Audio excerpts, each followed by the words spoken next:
She canceled our wedding. Not privately. Not over a quiet conversation. She did it in the middle of a crowded brunch, in front of all her friends, like it was some kind of performance. And when she finished her little speech, they laughed. They expected me to freeze, to beg, to collapse in front of everyone. But when I stood up and took the microphone, nobody at that restaurant was laughing anymore. If you've ever been humiliated in a relationship, or watched someone try to turn your life into their personal stage, stay with me, because this story isn't just about a canceled wedding. It's about the moment someone tries to break you in public, and the quiet strength it takes to walk away with dignity. Before we continue, hit like, subscribe, and tell me in the comments, what would you have done in my place? Now let me tell you how a simple Sunday brunch became the moment my entire future changed. I met Lauren 3 years earlier at a mutual friend's birthday party. She walked into that room like someone who had never known what it meant to be ignored. Confident, sharp, magnetic, the kind of person who made every conversation feel like a spotlight. And for a long time, I thought that spotlight was warmth. Looking back, I realized it was something else. Lauren loved attention, not just appreciation. Attention, the kind that makes people orbit around you, the kind that turns ordinary moments into performances. At first, it was charming. She planned elaborate birthday dinners, posted dramatic captions online, turned small moments into big memories. But slowly, I started noticing something. Every story had to revolve around her. Every moment needed an audience. Every disagreement turned into a scene. I met Lauren 3 years earlier at a mutual friend's birthday party. She walked into that room like someone who had never known what it meant to be ignored. Confident, sharp, magnetic, the kind of person who made every conversation feel like a spotlight. And for a long time, I thought that spotlight was warmth. Looking back, I realized it was something else. Lauren loved attention, not just appreciation. Attention, the kind that makes people orbit around you, the kind that turns ordinary moments into performances. At first, it was charming. She planned elaborate birthday dinners, posted dramatic captions online, turned small moments into big memories. But slowly, I started noticing something. Every story had to revolve around her.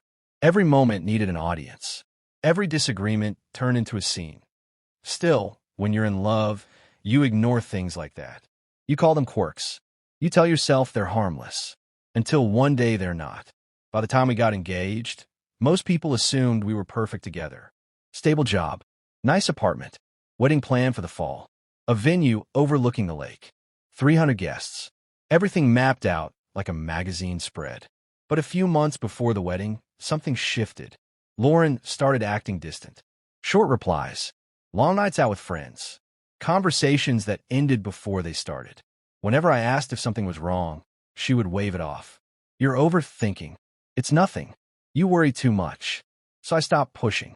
Not because I didn't care, but because sometimes love convinces you that patience is the same thing as understanding. And that's how we ended up at that brunch. The restaurant was called Harborview Terrace. Floor-to-ceiling windows, white tablecloths, sunlight pouring across the room like it had been hired to perform.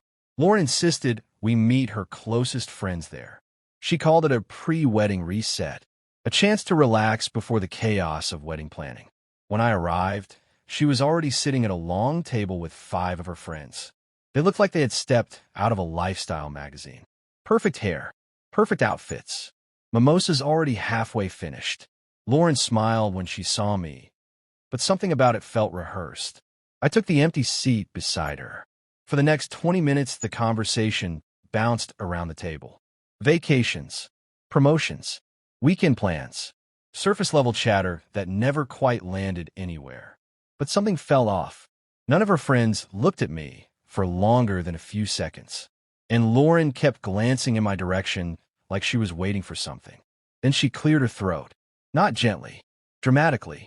The entire table went quiet. She lifted her champagne glass like someone about to give a toast. I have something important to say. Her voice carried just enough that nearby tables started paying attention. That's when she said it. I'm calling off the wedding. Gasps around the table. A few dramatic hands covering mouths. Then she added something that hit harder. I can't pretend anymore. I don't love him. And suddenly, her friends started laughing. Not cruel laughter, but the kind people give when they think they're watching a dramatic scene unfold. Lauren looked directly at me, waiting, waiting for me to react, waiting for the meltdown, the begging, the heartbreak she had clearly planned for. But I didn't move. I just reached into my pocket and pulled out the ring. Sunlight hit the diamond as I held it between my fingers. For a second, the entire table watched silently. Then I held out my hand across the table. Then give this back. Lauren blinked, confused. This wasn't the reaction she expected. Slowly, reluctantly, she slid the ring off her finger and placed it in my palm. The laughter around the table faded. Something about the moment had shifted. I slipped the ring into my jacket pocket. Then I stood up. My chair scraped lightly against the floor. And I said something that changed the entire room. Since we're making public announcements, I paused just long enough for everyone nearby to listen. I'll be hosting a dodged a bullet party instead. Two of her friends choked on their drinks. Lauren's smile disappeared, but I wasn't finished.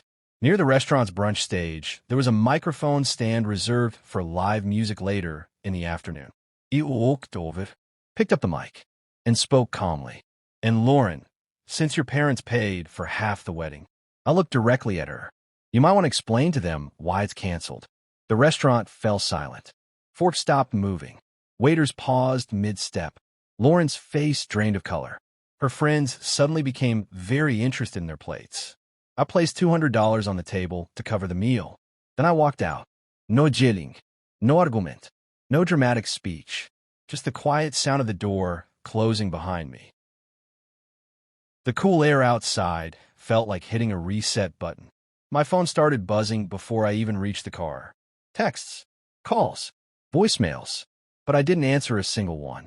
Because in that moment, something inside me felt strangely peaceful. Not broken, not angry. Clear, crystal clear. For the first time in months, I realized something simple. Lauren hadn't humiliated me. She had freed me. Over the next few days, the truth started leaking out.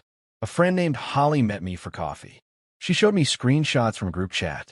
Lauren and her friends had planned the entire moment. The brunch, the speech, the public humiliation. It was supposed to be a test. If I really loved her, I would beg, cry, fight for her, prove my devotion in front of everyone. But there was another piece of the story. Another man, a finance guy named Owen. Someone Lauren thought she would move on with. Except he disappeared the day after the brunch. Stopped answering her calls. Suddenly uninterested. The performance she orchestrated had collapsed. A week later, Lauren showed up at my door.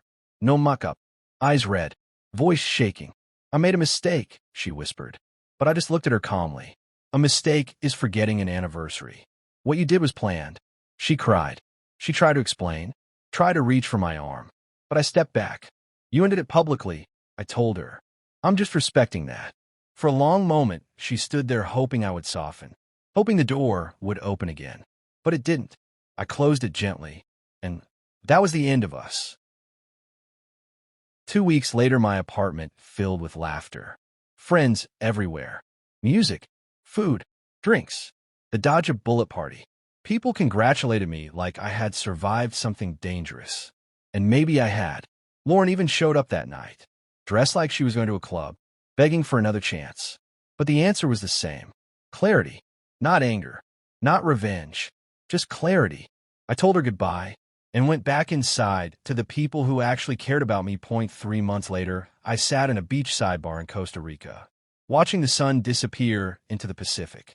The honeymoon money had paid for the trip, but instead of heartbreak, it bought something better. Freedom. Lauren sent one final message, saying she finally understood what she lost. I replied with one sentence. You were honest that day at brunch. I'm just being honest now. Then I blocked the number. Because sometimes the most powerful ending is simply walking away. If this story resonated with you, tell me in the comments. What would you have done in that situation? Would you have reacted differently? Would you have forgiven? Or would you have walked away the same way? And if you enjoy powerful real-life relationship stories like this, make sure to like the video and subscribe. Because the next story might be even more unbelievable than this one.